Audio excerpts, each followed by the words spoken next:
skip a year or two, but now we have it every year. It's a pretty basic class. It won't make you an instant steam engineer, but it will give you some knowledge that might interest you in pursuing this hobby. Did everybody get a schedule? I sent them in an email, and I have a few printed up. There is a schedule change, and I'll email you that. The February session says 10 till noon, but it's going to be from 9 till 11. So you can change that on your schedule.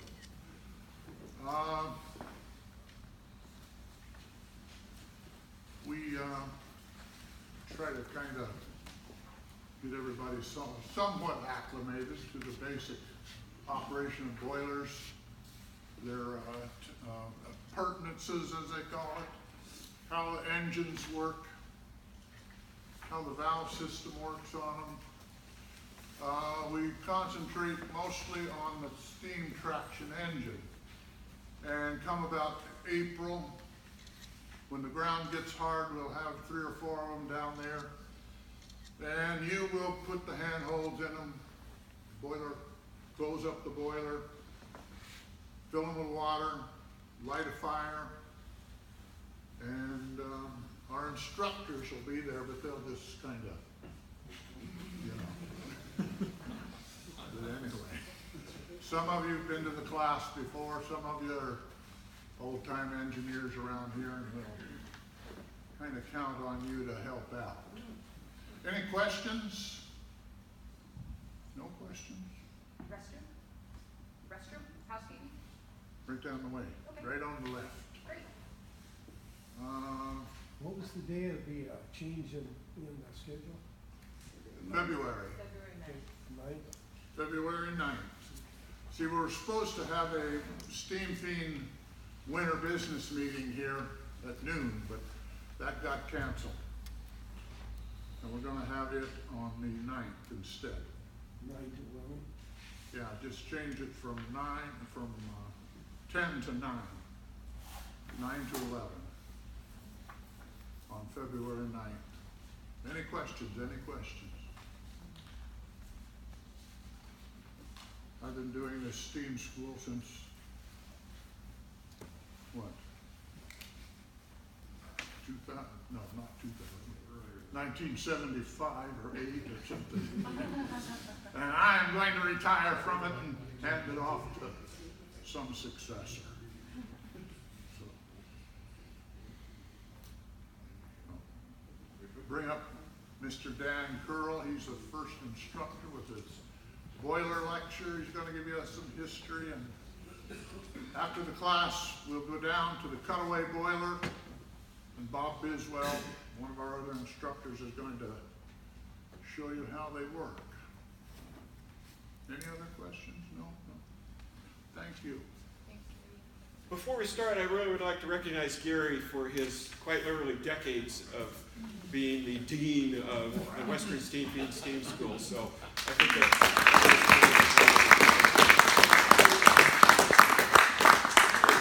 it does take a fair amount of energy to keep things rolling along, and the instructors in line and the like. So really it's been a pleasure to work with him over the years, and I continue to learn from just about everyone around in this hobby. So my background with steam began about a half a century ago on a Christmas morning when Mom and Dad gave me a nice little Wilesco steam model, which to this day sits on my dresser in my bedroom. And it's been a passion, a strong passion ever since. And I've been involved here on these grounds for about a third of a century now. Start talking in terms of centuries rather than years. And it really has been a fun hobby. I've been teaching this segment of this class for at least 18, maybe 20 years. Don't know the exact numbers, but if the class, as you'll hopefully see, certainly those folks that are the repeat offenders that continue to show up, the same faces show up every year on the repeat offender side. But the class consists of a little bit of science and engineering, a little bit of history, dating back 300 years or more, and then some contrasts with modern steam engineering. One of the questions that you get if you're around the grounds at showtime or people is, whatever happened to steam? You don't see steam, you certainly don't see steam locomotives with a few rare exceptions going down the rails anymore. Steam actually is what keeps the lights on in most of the country. And steam engineering is alive and well. It's just in a different form. It's not quite as visible as it used to be. We do not have out west, certainly in the northwest, the steam electric power plants that the rest of the country have. And it still is a very alive and very important part of engineering. And when you talk about issues about energy policy and global warming, greenhouse gases and the like, steam engineering is an integral part of that discussion, and if you really drill down in that. So hopefully this class will give you a little bit of background and some insights that you might apply not only on the grounds here at Antique Powerland, but elsewhere. It's been a fascination of my own. I do reading on a daily basis on energy issues and steam and the like. So excuse me if my passion overflows in this class.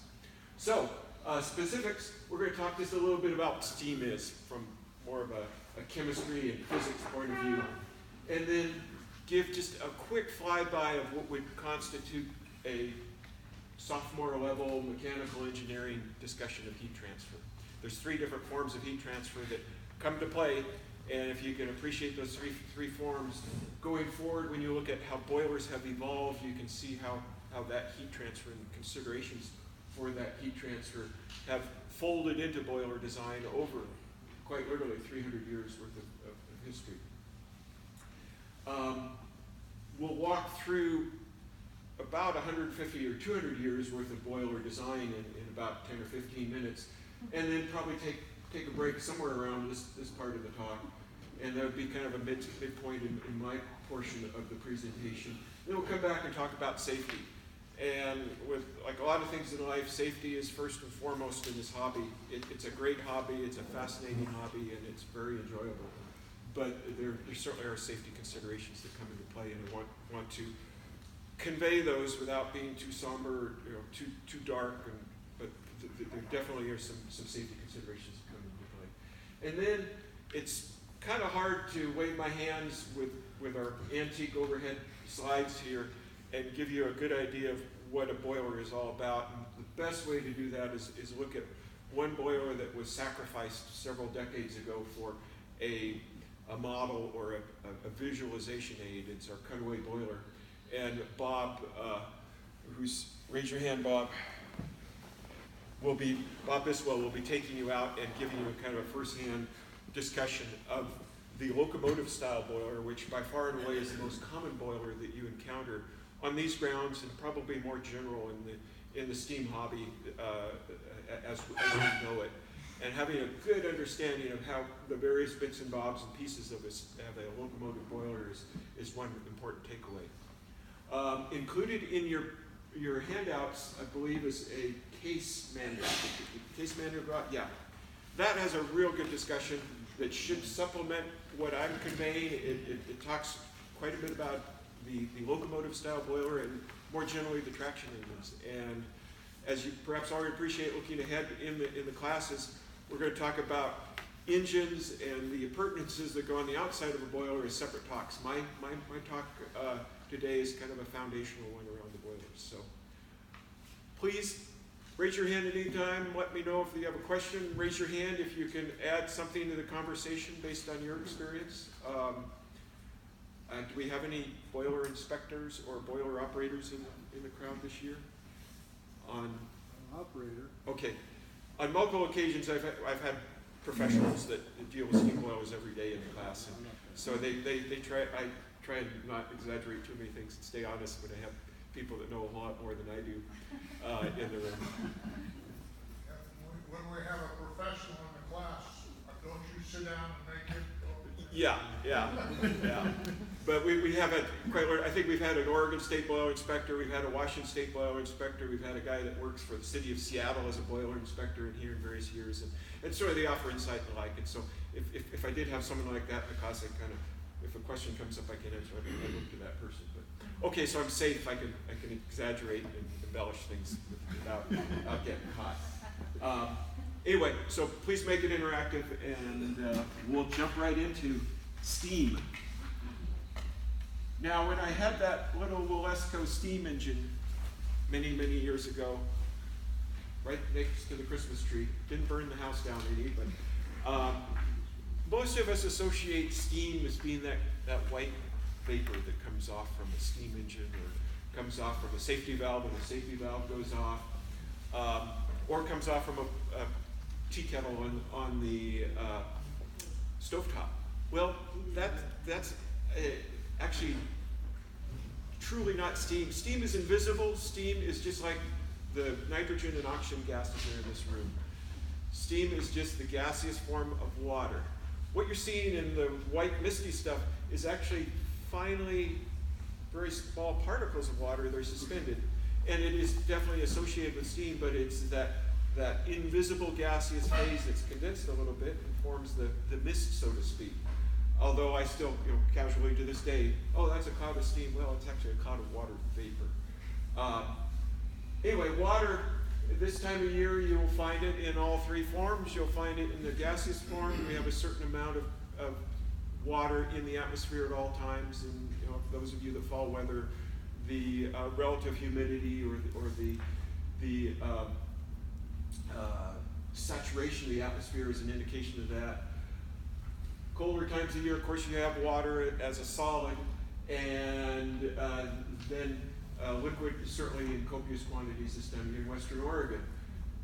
That transition between those states of water is what governs a lot of what we're used to in the world, and it's that controlled transition from liquid to gas is what steam engineering is all about in its essence. So steam is nothing more than water in its gaseous state. If it's true steam, if it's dry steam, it's invisible. It will respond to temperature and pressure in different ways, and we'll jump right into that now about how those relate. A couple of terms, some of this talk is nomenclature. One of the items is what's it, saturated versus superheated steam. Saturated steam, as you can read there, shares the same temperature in the liquid and in the gaseous state. And that's important that relationship, or that you can appreciate that relationship in the case of saturated steam, because there's a fixed relationship between the temperature and the pressure of saturated steam. So if you tell me the temperature of saturated steam, I can tell you the pressure. You tell me the pressure, I can tell you the temperature. All of the engines that we use on the site here, and generally most, if not all, the engines in the antique steam hobby use saturated steam. There are just a few exceptional examples of engines that use so-called superheated steam, which is steam that you've boiled, the steam has come off from the water in the boiler, and then you heat it up again in some separate plumbing, and that's what produces superheated steam. And there's a few folks that work with the 4449 and some of the superpower locomotives in the audience. And yes, indeed, modern railway locomotives did use superheated steam. So, any questions about the contrast between superheated and saturated steam?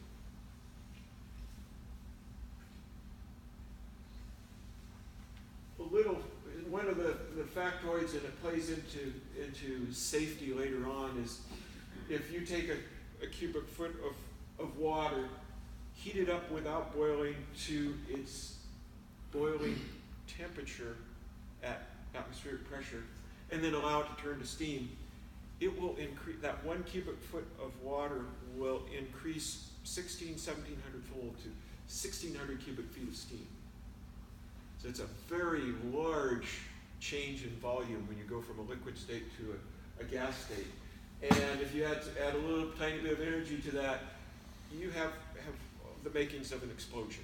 And that's what plays into our safety discussion later on.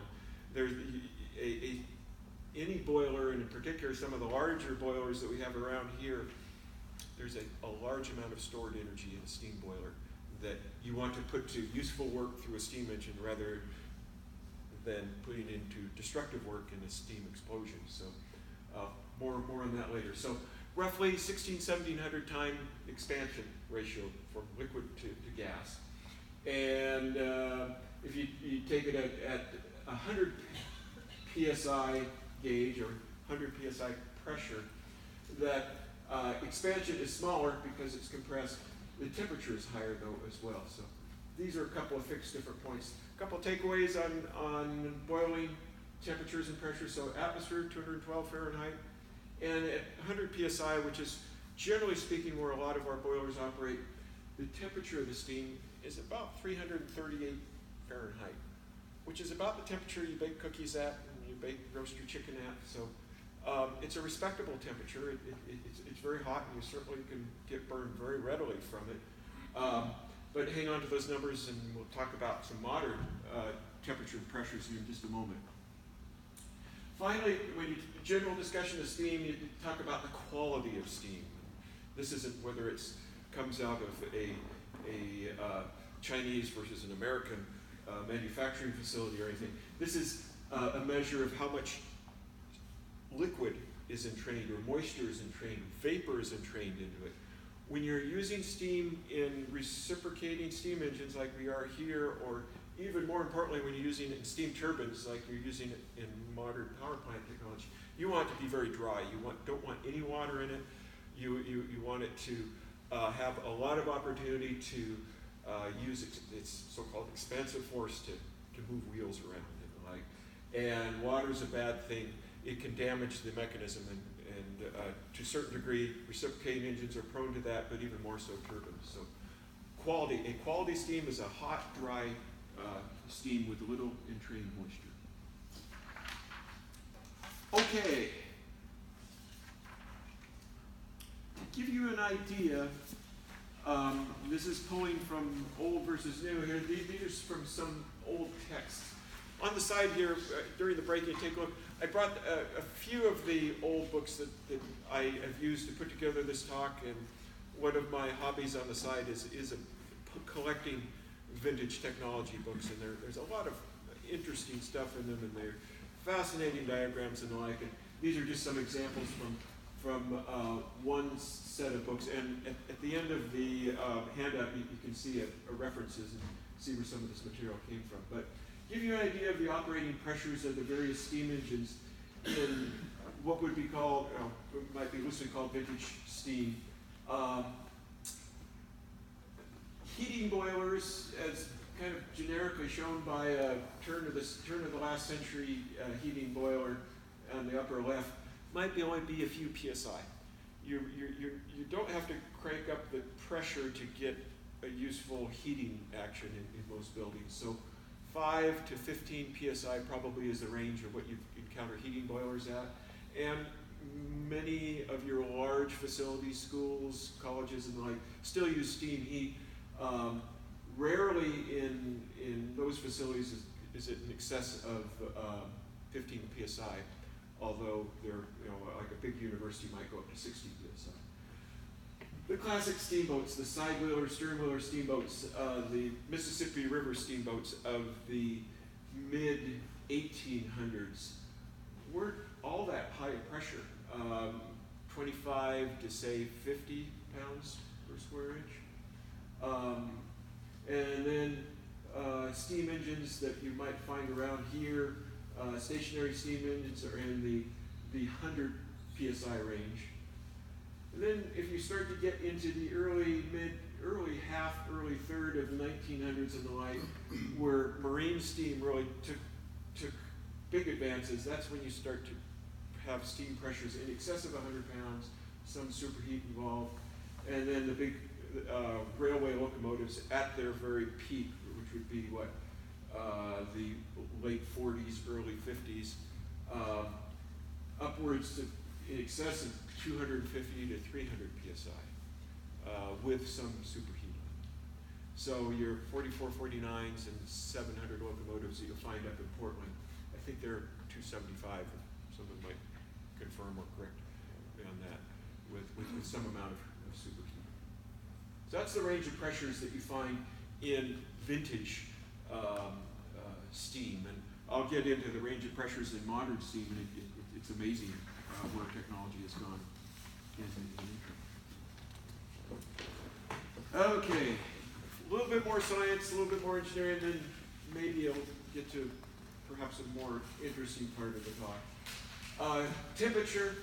Temperature is basically how fast the atoms or molecules, or both, in particular atoms, are moving on a very microscopic scale. So at absolute zero, nothing's moving. At extreme heats, like the temperature of the sun, things are just moving very fast, and the states of matter change. And it's this level of vibration that determines whether you have a solid, a liquid, or a gas. So think of temperature as a measurement of atomic motion. Don't confuse temperature with the flow of heat. That's a separate thing. Flow of heat is actually the flow of energy from typically a hot object to a cold object. And that flow of energy can take place by three mechanisms. And these are the three mechanisms I'll discuss, and we'll leave this more engineering and scientific part of the talk. Many of you have at least an intuitive feel for these three mechanisms, and maybe they actually appreciate it already. First one, which is conduction. Conduction would be the case of, I have a chunk of copper pipe in my hand here. I apply a heat with a propane or oxyacetylene torch on this end, and all of a sudden the temperature starts to rise down the length of this object. And there is heat being conducted from that heated end, or where the flame is, to this cool end. And it's being conducted in great part, or almost exclusively, by these vibrations that take place on a very microscopic level. You have to have material through which you complete the conduction. As opposed to radiation, you do not need material in between to conduct heat from a hot object to a cold object. And in fact, we have a big, huge radiation heat transfer process taking place outside with the sun right now. The sun, of course, is many bazillion miles away from the Earth. There's no pieces of copper or solid material or even gases between the sun and here. But nonetheless, energy is being transferred and radiated by the sun, and in turn picked up by the Earth. And in that case, it's being transferred by electromagnetic waves, and in many cases, light is just an example of that. If you have kind of a weaker form of light called infrared radiation, that's where a lot of heat transfer takes place in the radiation sense. And finally, convection. Convection involves the use of a fluid and a temperature difference. A good example of convection in old tractor technology before the age of water pumps was the so-called thermosiphon radiator systems on tractors, where you had an engine, you had a radiator, and you didn't have a water pump, but the hot fluid in the engine would circulate into the radiator, cool down, and form a natural circulation pattern. And this little diagram at the bottom here that you probably better see on your handout is an example of how convection works. You have a fluid, and more often than not, in many of our systems, that fluid is water. And what's shown in this diagram is you have the classic Bunsen burner from chemistry lab days, and a tube, a U-shaped tube that's shown in cross-section here that's filled with water. You're heating one leg of that U-shaped tube, and what happens to things when you heat them? They get hot. They get hot, and they expand, and that's an integral part of natural convection. The water expands in volume, so it wants to rise because it's a lower density. So you heat here, you heat the water here, it expands as a lower density, so it floats up to the top. And in this simple experiment, the top is what would be the cold side of the system. It cools down on top, and conversely, when it cools down, it shrinks or gets higher density and sinks. What it results in is just a circulation of fluid in there, and that circulation that's just based on relatively small, very small differences in density can move energy around, and move energy around without a pump. If you add a pump to the system, you can move energy even faster and even more effectively. So you have the notion of natural convection, which I just described, or forced convection, where you're using a pump. And modern tractors, modern automobile systems, in every instance, are using a pump to move that fluid around. So that would be an example of forced convection heat transfer. How's that? Is your head going to explode yet? That's about all the engineering I'm going to do, but as you might guess, each one of these heat transfer mechanisms can be described in nauseating detail by a series of equations, and that's what you'd be drugged through if you took a junior level mechanical engineering class. But just think, when we go forward with this talk and look at different boiler designs, keep in mind conduction, radiation, and convection, and how they play into those different boiler designs are kind of outlined in this slide, where here's a classic boiler of roughly the turn of the last century, so 1890s to 19 teens boiler looking like that. We'll spend more time with this diagram, so I won't explain the parts right now, but if you start talking about conduction, as you might guess, the material that you have in your hand makes a difference. Copper versus steel versus fire brick versus wood. And an example I use every year is if you have a pot of spaghetti on the stove and you're warming up spaghetti, and you don't want to burn your hand on that spoon, do you want to use a steel spoon or do you want to use a wooden spoon? You use the wood spoon, because the wood has this property called thermal conductivity. It is harder to move heat or move thermal energy along a wooden spoon than it is a steel spoon. So likewise, the materials that you use for a boiler have a pretty wide range, almost a factor of 3,000 difference in thermal conductivity. And you want to use copper in some parts of the boiler, carbon or steel in some parts of the boiler, and fire brick in others. This would be generally considered an insulator. This steel is kind of a medium good conductor, and copper is an excellent conductor, one of the best. So your choice of materials comes into play when you talk about conduction, as well as the area of the surface, and we talk about that more. All of these forms of heat transfer, the temperature difference, the difference between the far and the crick that you're dumping the energy into, or atmosphere. The delta T, as they say in the engineering trade, is what determines the amount of useful work you can extract from a heat engine.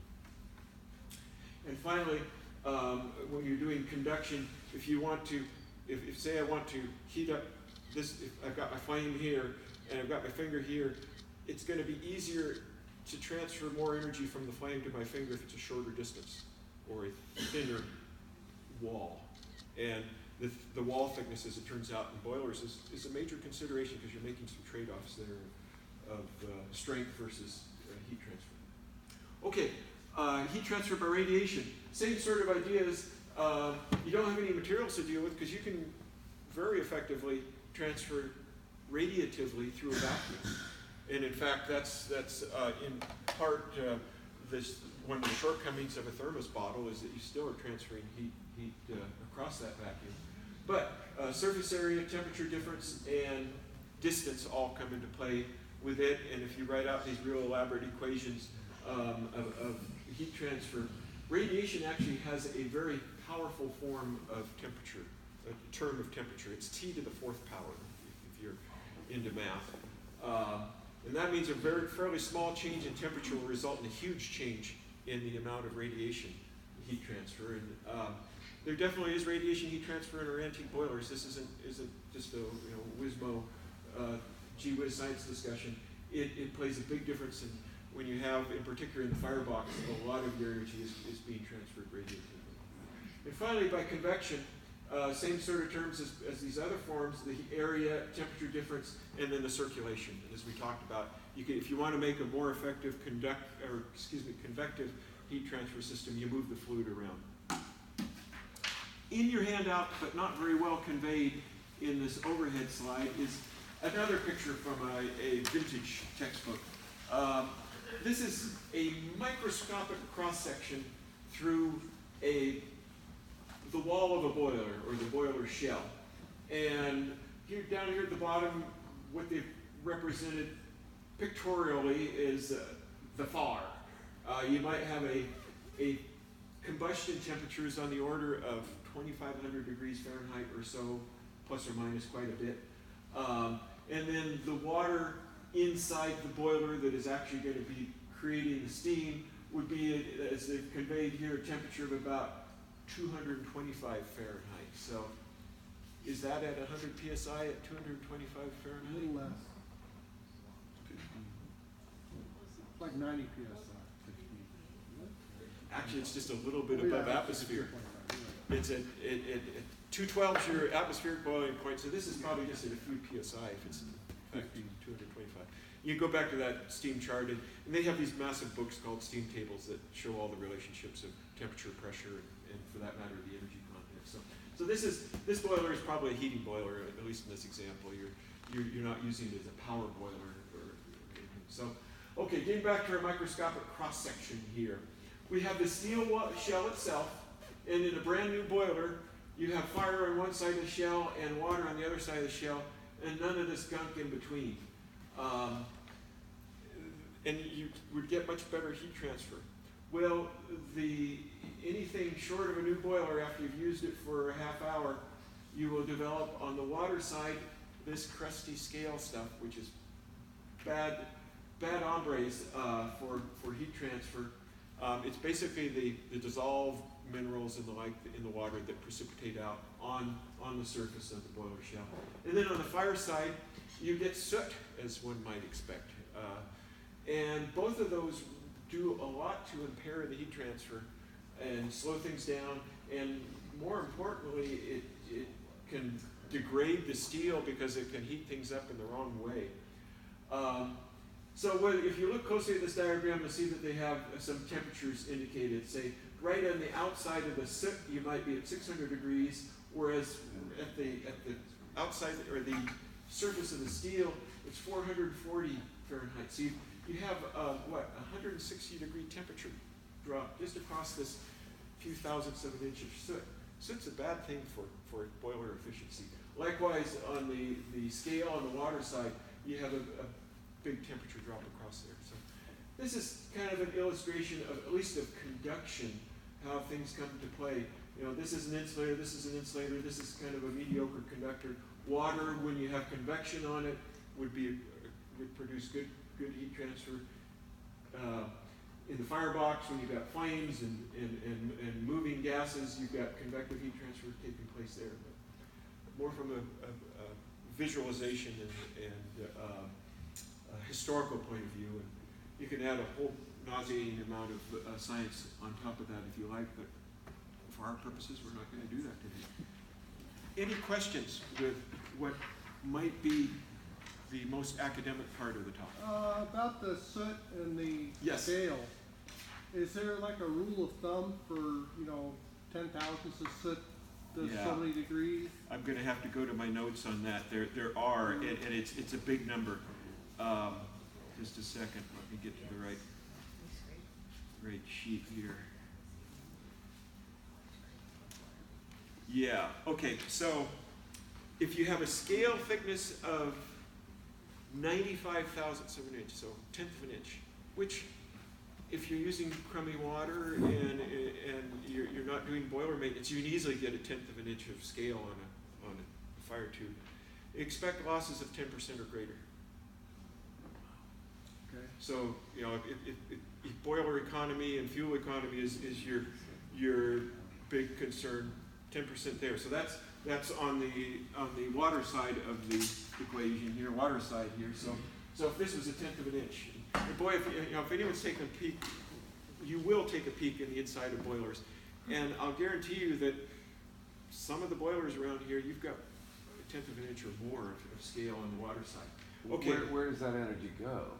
It's basically, it's impeding the motion of energy from the hot side to the cold side. So it gets lost up the stack. You know, this gets hotter on this side, and you're not transferring it to the side. Yeah, good question.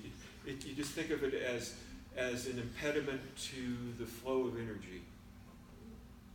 So how about on the soot? Okay, on the soot side, in this case, the example given in this reference is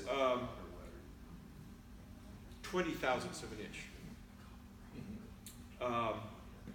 So but even thinner in this case. It's 15% loss in efficiency. So you just by not doing good maintenance and not scraping, doing water treatment, keeping the water side clean, or punching your flues and brushing out your flues, you can need 25% more fuel. That's a lot. And this isn't gross. These aren't gross amounts of soot or scale that I'm talking about. These are kind of normal amounts that you might find in any boiler. Can the soot in the scale slowly eat away at the boiler? That's another good question. Yes, and there's reasons for keeping boilers clean for efficiency, but there's also reasons for keeping boilers clean from a longevity point of view. Except thinking of like the steam tractor that one of ours is a 1912. Yes. Like we've been operating that for over 100 years. Yeah. How is that affecting that? Yeah, and that gets it. Yes. Hang on to that thought, but yes to your question. In particular, on both sides, on the fire side or firebox side, the soot and even more so ash tends to be caustic or basic in nature. Steel does not like to have caustic stuff on one side. Add a little moisture in the off season, and you've got corrosion from this side. Likewise, on the scale side, you can have a lot of bad chemistry going on too. So yeah, there's definitely reasons for keeping your boilers clean in addition to efficiency. It's longevity and water treatment. And earlier times when we've delivered this class, we've brought in examples of dead boilers or excised organs from boilers, and and you'll see it to this day if you go out and walk or take a look in the smoke box of most of the boilers around here. Some of them have actually had some major surgery just to replace the front flue sheet and the bottom of the smoke box because they weren't cleaned right, and you had ashes and soot on the bottom of that smoke box. Got a little rain coming down the smokestack, and bad things happen over just a relatively short period of time. So keep them clean, keep them dry in the off season. Very important. Thanks. Good question. Any other questions? How do you clean the water sides? Oh boy, elbow grease. Yeah. The key about cleaning the water side is not to let it get dirty in particular, which means water starting out with this clean, with proper water chemistry. It doesn't necessarily have to be distilled water, but good water chemistry. So soft water, so to speak, and then using the appropriate boiler water compounds or chemicals, and there's a whole science to that.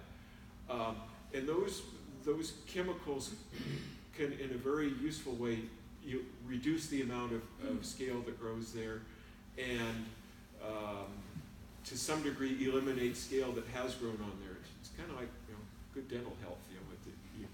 You scrub it often and be careful about what you put in your mouth. cleaning the water side of boilers is labor intensive, and as you'll see when you look at some of these boiler designs, it's virtually impossible to get in to clean those surfaces because of the design and the access points. So in particular in these locomotive style boilers, you really have very, very limited access to the water side for cleaning. In those areas that you do, I think, okay, so history story here. The first time I met Gary was when he was cleaning out the mud leg of the old Johnson Brothers sawmill boiler.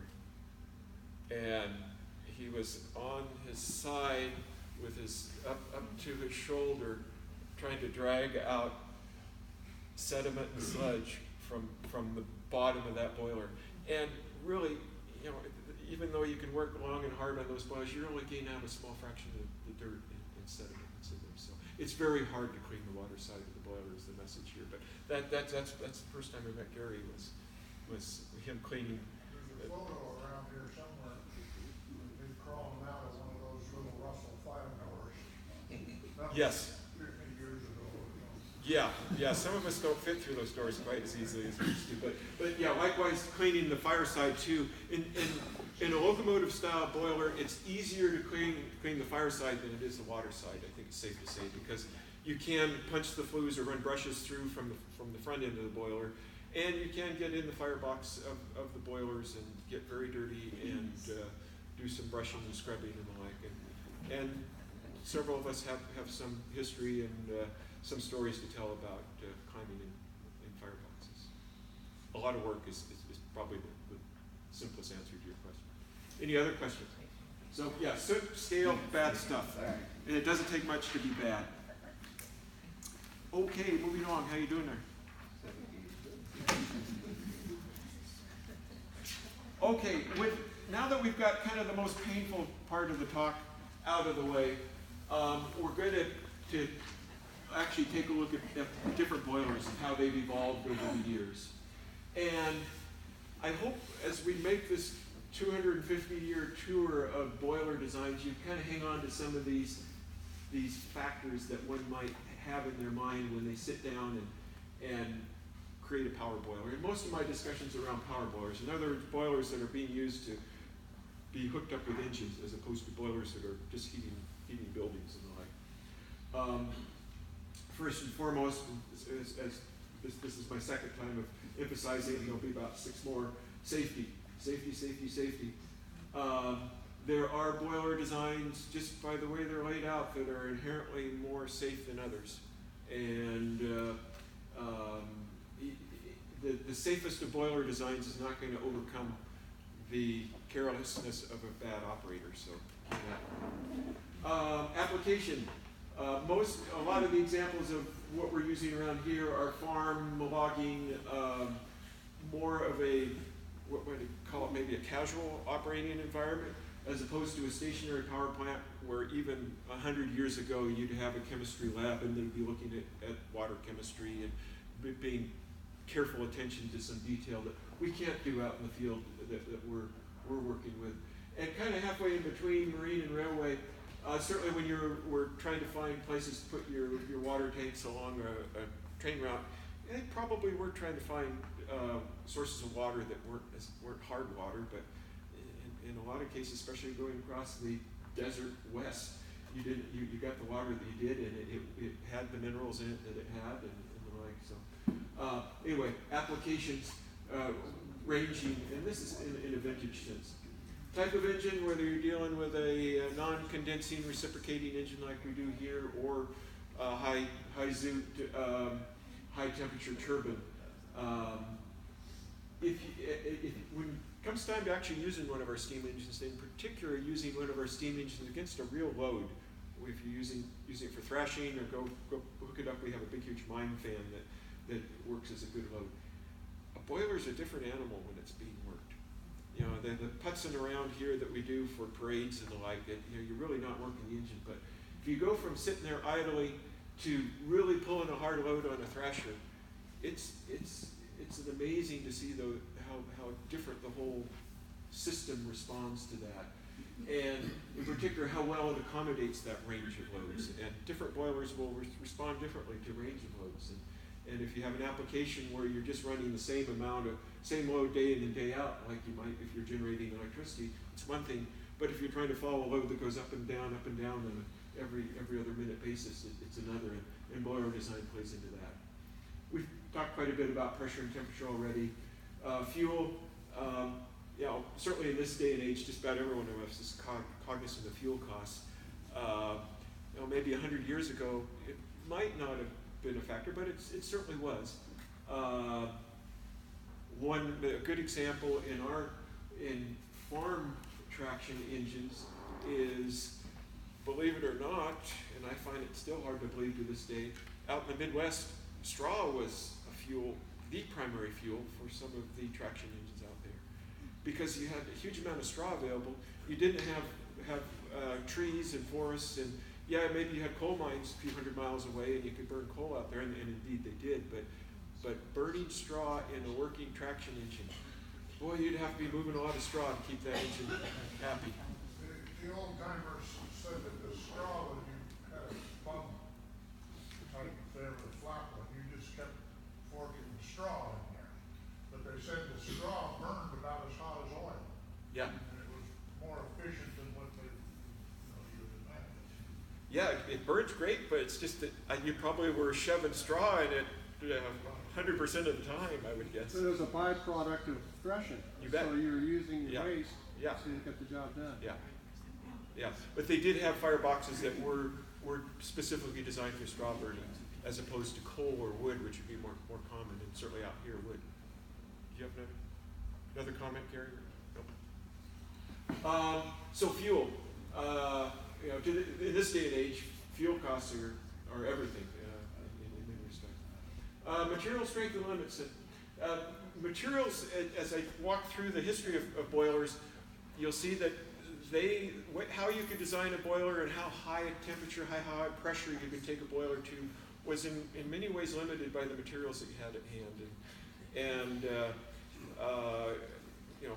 as I'll comment more on later, starting with cast iron versus high strength, high alloy steels that we have today, there's a lot of change in what you can do with the design and operating conditions based on the materials of the era, if you will. Methods and cost of construction. I have this little diagram of rivets, and all the nice vintage boilers we have around here are riveted construction. All of the boilers of modern construction, almost 100%, are welded construction. And welding really didn't come into play until the mid part of the 20th century. So certainly in the last 80 years, welding processes didn't play a major role in boiler construction, but it's in the starting in the late 30s, early 40s, and then on, welding became big time in terms of how you put a boiler together.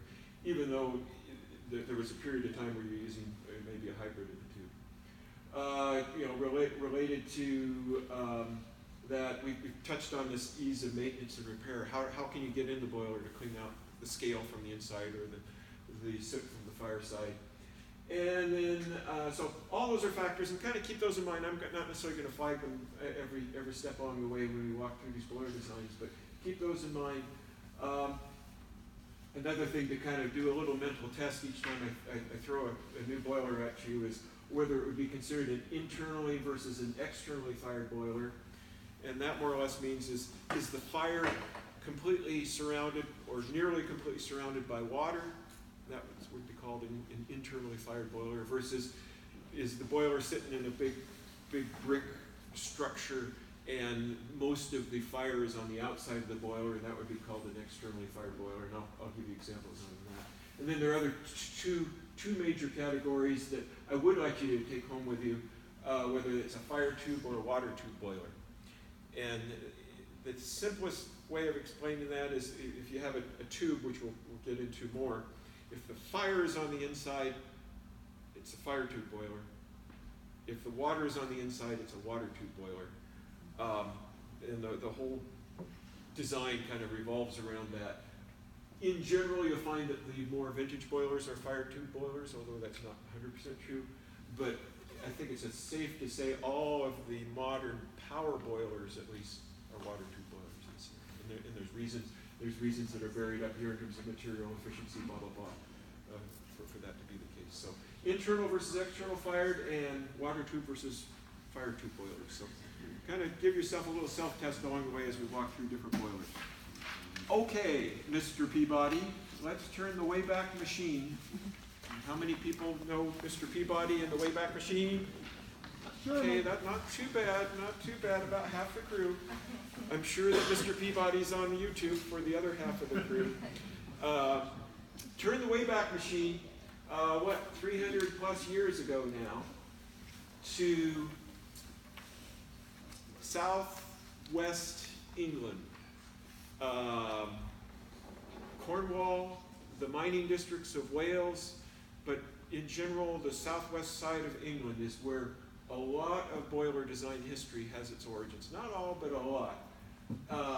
There were some characters, one of which was called Newcomen, that was an engineer of the time.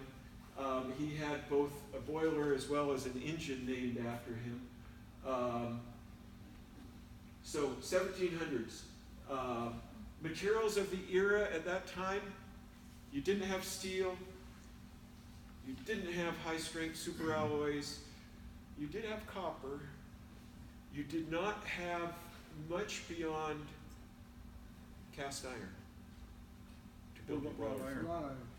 No, you didn't. You did not have commercial quantities of wrought iron in this era. You had to wait another half, 3/4 of a century before you had. You did have wrought iron from various techniques produced, but it wasn't commercially available in quantities. Musket barrels were wrought iron. Yeah, but that for high price, high value, dollar value items, it would work. But it wasn't until the latter half of the 1700s or the 18th century that wrought iron really became a commercial commodity. So cast iron was, I'm not saying it wasn't used here, but it wasn't used in great quantities. Cast iron was your main material of construction for these early boilers, which, if anyone's worked with metals, would realize cast iron's a pretty crappy material to build something that requires strength and yeah, it can't fix it, can't repair it. It really limits your options in terms of design. And indeed, that was the case.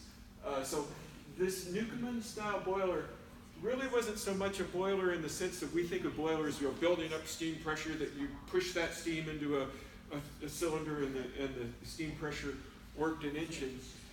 These engines in this era were what were called atmospheric engines, where you put in steam at a few psi, maybe 3 psi. It displaced the atmosphere, the normal gases in the cylinder, and then you cooled that big cylinder and created a partial vacuum, and it was that partial vacuum that actually was the motive force for the engine. So boilers, these sort of boilers didn't have to operate. If they operate at 5 psi, they were probably operating on the high end of their pressure range at this time, because the engines that they're hooked to didn't require pressure, so to speak. It was the steam was just used to displace the oxygen and nitrogen, the gas, the non-condensable. So very dreadfully inefficient. These large atmospheric engines and these very primitive boilers, probably less than 1% efficient. So what did they use it for? Pumping mines in most cases, pumping Air. water out of mines.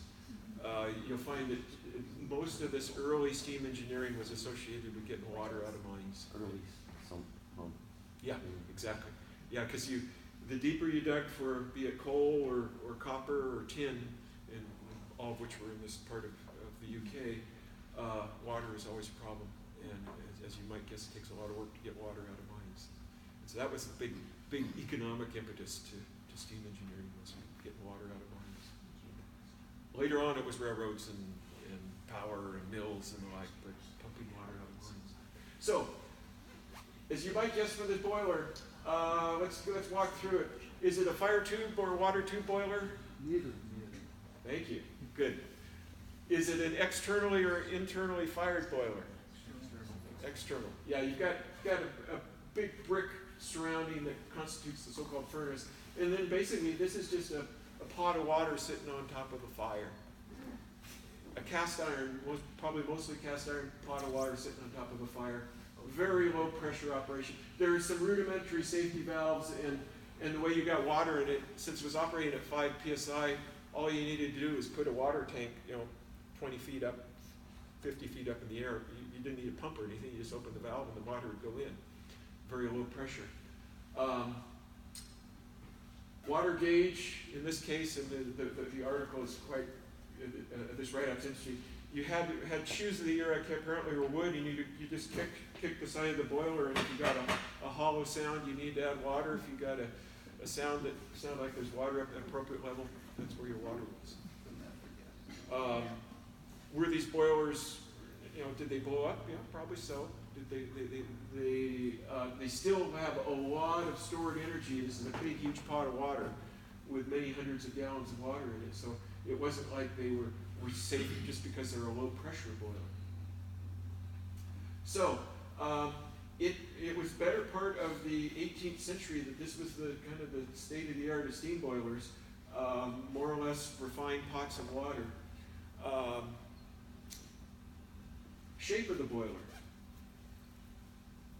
Do you want to make something that has pressure in it a box or a sphere?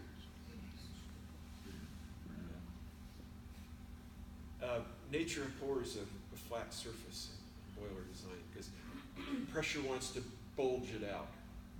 Well, if you pre-bulge it and design it to be curved to begin with, you're miles ahead and assemble it as such. So think of that when you look at these different boiler designs. But yeah, this is partially a sphere or a hemisphere. There's still, where the fire is just basically playing on a mostly flat but maybe slightly concave surface. So you want curvature in your mechanical designs of boilers.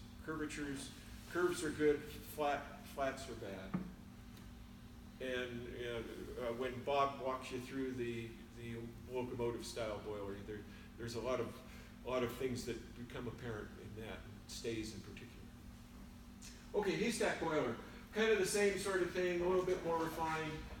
In this case, rather than shaped like a mushroom, it has more of a cylinder aspect to it. The walls are slightly concave in shape for structural reasons. Again, still very low pressure, not very high temperature.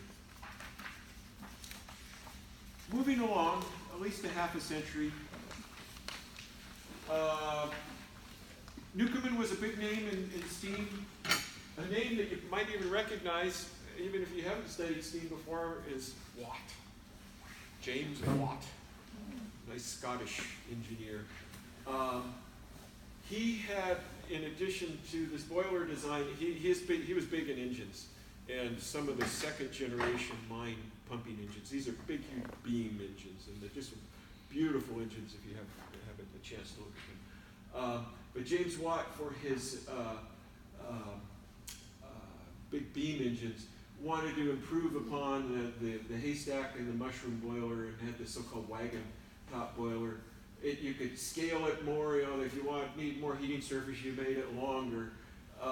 Still had some of the structural elements that we were talking about, curves, some semi-flat surfaces. This face of this boiler is a flat surface. That's not good. Materials of construction. By this time, you're probably getting some commercial quantities of wrought iron available, but you still had a lot of cast iron around. Externally fired. It is neither a water tube or a fire tube boiler. There's no tubes in it whatsoever. This looks like a propane tank, and in fact, it has the exact same structural components of today's modern propane tank. If you want to enclose a volume that's under pressure, to this day, it's probably the most efficient way to design a pressure vessel. Hemispherical ends, so curved ends, cast iron. If this was a boiler, it probably could be 10, 15 feet in diameter. You were making one casting of a hemisphere 10 or 15 feet in diameter. That was one good foundryman that was probably making that part. Riveted construction. By this time, I think you probably had wrought iron in the actual flat cylinder part of the boiler, but basically you've got a propane tank with a fire build under it. And it's not much more elaborate than that. It wasn't until, and this is the one fairly isolated example in boiler history, that an American came along and made a big contribution to boiler design with it, which was the notion of, rather than just having a cylinder with heat applied on the outside, put some sort of feature in the middle of that pool of water that can add heat transfer surface. So the notion of a flue. So talking our way through this structure, because it's important, because all the other boilers kind of evolved from this point forward. You have a brick support for the boiler, or furnace for the boiler. Here's your stoking door, your firebox door. Here's your grates. And just about, coal was the predominant fuel in this era, certainly in England. But you could build a wood fire, build a coal fire here on top of these grates. The heat of combustion, or the products of combustion, the flames and smoke, so to speak, would rise from those, the fire itself, and then be circulated, forced by the so-called bridge wall, circulated forward along the outside of the boiler, and then they do a 180-degree turn and go through the inside of the boiler through this, what is called a flue. It's just a large pipe. And then finally go up the smokestack. So they'd have more of an opportunity to transfer their energy from the hot gases to the cold water in the boiler. More surface area, not a lot of chance for circulation, but a little bit better circulation concept than this propane tank. But the idea of putting an additional heat transfer surface inside the actual structure or shell of the boiler was a revolutionary idea, even though in hindsight it seems pretty simple-minded. So, flue. Flues and tubes. What's the difference between a flue and a tube? Size. For those that have some background. Size. And there's differing opinions on it, but generally 6 inches is considered to be the dividing line. 6 inches in diameter, and smaller would be a tube. Bigger than 6 inches in diameter would be a flue. And flues, tubes typically are just smooth, drawn, or welded structures. Flues can be corrugated structures, just like what you might find for a culvert, and you'll see pictures of corrugated flues here in a moment. Okay, I have been droning on for just about an hour now. Let's take a brief 5-minute break, and then we'll come back. So I don't want to lose you for